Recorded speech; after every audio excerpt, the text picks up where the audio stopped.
প্রিয় শিক্ষার্থী, আসসালামু আলাইকুম। আজকের ক্লাসে চতুর্থ শ্রেণীর গণিত বইয়ের 83 পাতায় যে অঙ্কগুলো আছে সেই অঙ্কগুলো করে দেখাবো।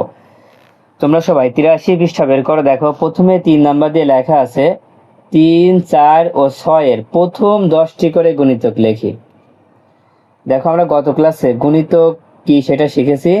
তো আজকে আমরা প্রথমে দেখো 3, 4 ও 6 এর প্রথম 10টি করে গুণিতক লিখব। তো গুণিতক কিভাবে লিখবা? দেখো, খুবই সহজ কিন্তু এটা। প্রথমে লেখা আছে 3 এর গুণিতক। যদি গুণিতক বলে তোমরা নামতা পড়বা। 3 এর গুণিতক 3 এর ঘরে নামতা পড়বা, লিখে দিবা। দেখো, প্রথমে 3 এর গুণিতক লিখলে প্রথমে লিখবা 3 অক্ষে 3, 3 দুখানি 6, 3 তিরিখে 9, 3 চারে 12, 3 পাঁচে 15, 3 ছয় 18, 3 সাতটা 21, 3 আটে 24, 3 নাম 27, 3 দশে 30। দেখো, 3 এর গুণিতক শেষ। 10টা করে লিখতে বলেছে, 10টা করে লিখে ফেলেছি। তারপরে আছে 4 এর গুণিতক। তো 4 এর গুণিতক কিভাবে লিখবা? 4 এর ঘরের নামটা পড়বা।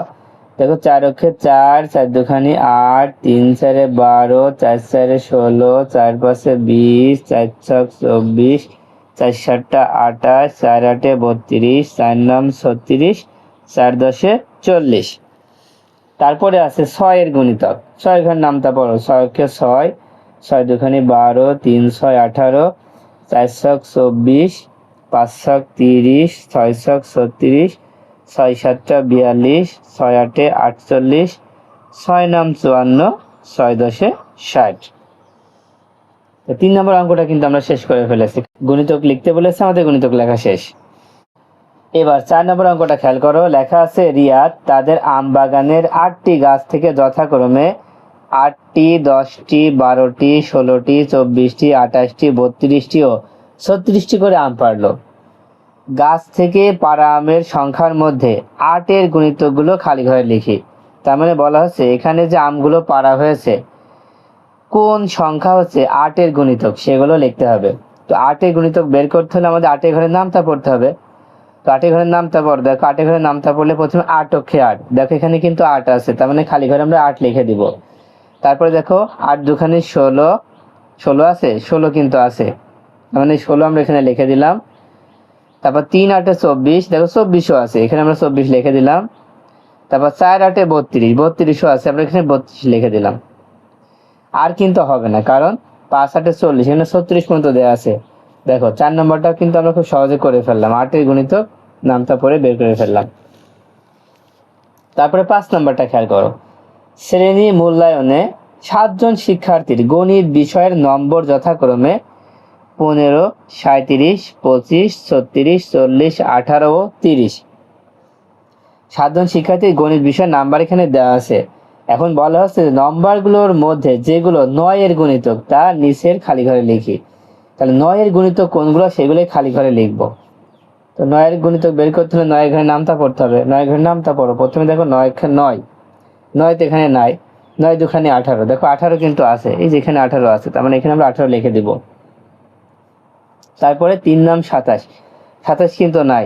তারপর 4 নাম 36, 36 কিন্তু আছে, এখানে 36 আছে, তো কমা দিয়ে 36 লিখে দিলাম। আর কি হবে? দেখো, তারপরে 5 নাম 45, এখন কিন্তু এখানে আর 45 মতো কোনো সংখ্যাই নেই, এই জন্য আর হবে না, এই দুইটাই হবে, 18 এবং 36। এবার 6 নম্বরটা খেয়াল করো। নিচে 10 এর গুণিতককে গোল চিহ্ন দিই। নিচে যে 10 এর গুণিতক আছে, সেই 10 এর গুণিতকগুলোকে আমরা কি করবো? এই গোল চিহ্ন দিব। তো 10 এর গুণিতক বলে 10 এর ঘরের নামটা পড়বো। দেখো, 10 এর ঘরের নামটা পড়লে প্রথমে হচ্ছে 10 অক্ষে 10, 10 দুখানি 20, দেখো 10 অক্ষে 10 আছে, 10 অক্ষে 10, তো 10 দুখানি 20, 20 কিন্তু এখানে নাই। তারপর 3 10 30, 30ও নাই। এবার 4 10 40, 5 10 50, 6 10 60 কিন্তু এখানে নাই। 7 10 70 আছে, 8 10 80 কি আছে? 80 নাই। 9 10 90 আছে, আর 10 10 100 আছে। 10 এর গুণিতকগুলোকে আমরা গোল চিহ্ন দিয়েছি, আর বাকিগুলো কিন্তু 10 এর গুণিতক না, এই জন্য আমরা গোল চিহ্ন দেয়নি। আচ্ছা, এবার 7 নম্বর খেয়াল করি। নিচের সংখ্যাগুলোতে 4 এর গুণিতককে গোল চিহ্ন দিব, 8 এর গুণিতককে চতুর্ভুজ চিহ্ন দিব, আর 9 এর গুণিতককে ত্রিভুজ চিহ্ন দিব। তার মানে এটাকে আমরা বৃত্ত বলতে পারি। হ্যাঁ, নিচের সংখ্যাগুলোতে 4 এর গুণিতককে বৃত্ত দিব, 8 এর গুণিতককে আমরা চতুর্ভুজ দিব, আর 9 এর গুণিতককে ত্রিভুজ দিব। ঠিক আছে, তাহলে চলো শুরু করি। প্রথমে আমরা 4 এর গুণিতকগুলো দেখি। 4 এর গুণিতক বলে 4 এর ঘরের নামটা পড়তে হবে। তো 4 এর ঘরের নামটা পড়ো। দেখো 4 অক্ষে 4, 4 4 দুখানি 8, তার মানে 8 আছে। 8কে আমরা বৃত্ত দিয়ে ঘিরে দিব। তো 3 4 12, 4 4 16, 16 আছে। এবার 4 5 20, 4 6 24, 4 7 28, 4 8 32, 4 নাম 36। তো 4 10 40, 40 এর পর হচ্ছে 44, তারপরে 48 হবে। দেখো 4 12 48। তো 4 13 52, 4 14 56, 56 কিন্তু নেই। 4 15 60, 60 কিন্তু এখানে নেই। তারপরে 4 16 64, 64 নেই। তারপরে 4 17 68, 4 17 68, 68 কিন্তু হবে। এবার 4 18 72, 72 এর পরে 76 হবে, 76 নেই। 76 এর পরে হচ্ছে 80 থাকলে হবে, 80 নেই। 80 পরে 84 থাকলে হবে, 84 নেই। 84 পরে 88 থাকলে 88 হবে। দেখো 88 হবে, তারপর 90 কিন্তু হবে না। এই সংখ্যাগুলো হচ্ছে 4 এর গুণিতক। তো এবার আমরা 8 এর গুণিতকগুলো বের করব। 8 এর গুণিতকগুলো কি করব? চতুর্ভুজ চিহ্ন দিব। দেখো প্রথমে 8 অক্ষে 8, প্রথমটাই কিন্তু আছে। 8 অক্ষে 8, 8 দুখানি 16, 3 8 24, 4 8 32, 5 8 40, 6 8 48, মানে 48 হবে।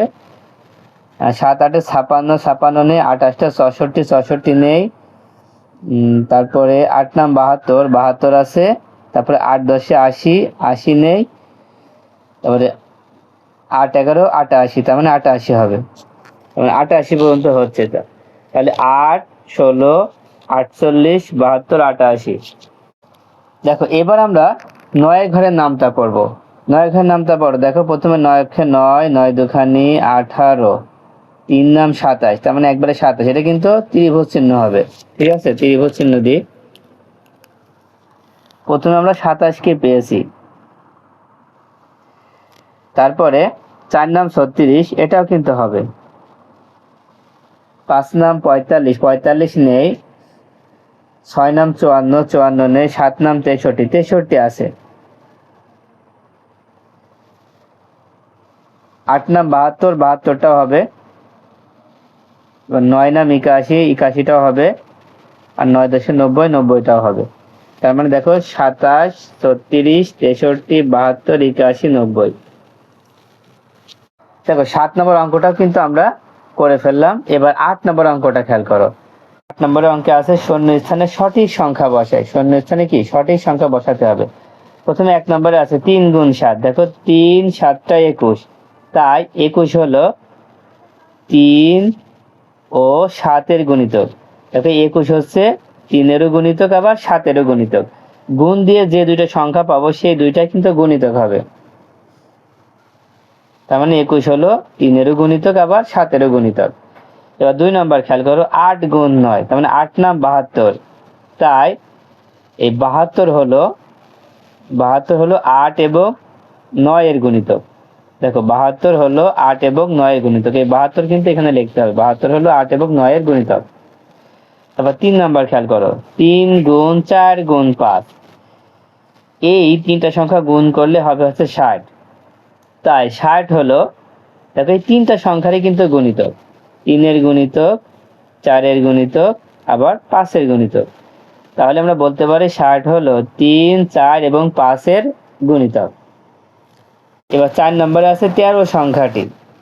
13 সংখ্যাটি, দেখো 13 যেহেতু মৌলিক সংখ্যা, তাই 13 সংখ্যাটির 1 এবং 13 এর গুণিতক হবে। যদি কোনো মৌলিক সংখ্যা হয় তাহলে মৌলিক সংখ্যাটির গুণিতক হবে 1 এবং এই সংখ্যাটি নিজেই।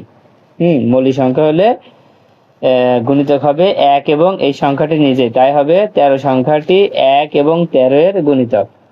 ঠিক আছে, তো আশা করি এই ক্লাসটি তোমাদের অনেক ভালো লেগেছে। তো আজকের মতো ক্লাসটি এই পর্যন্ত। আল্লাহ হাফেজ।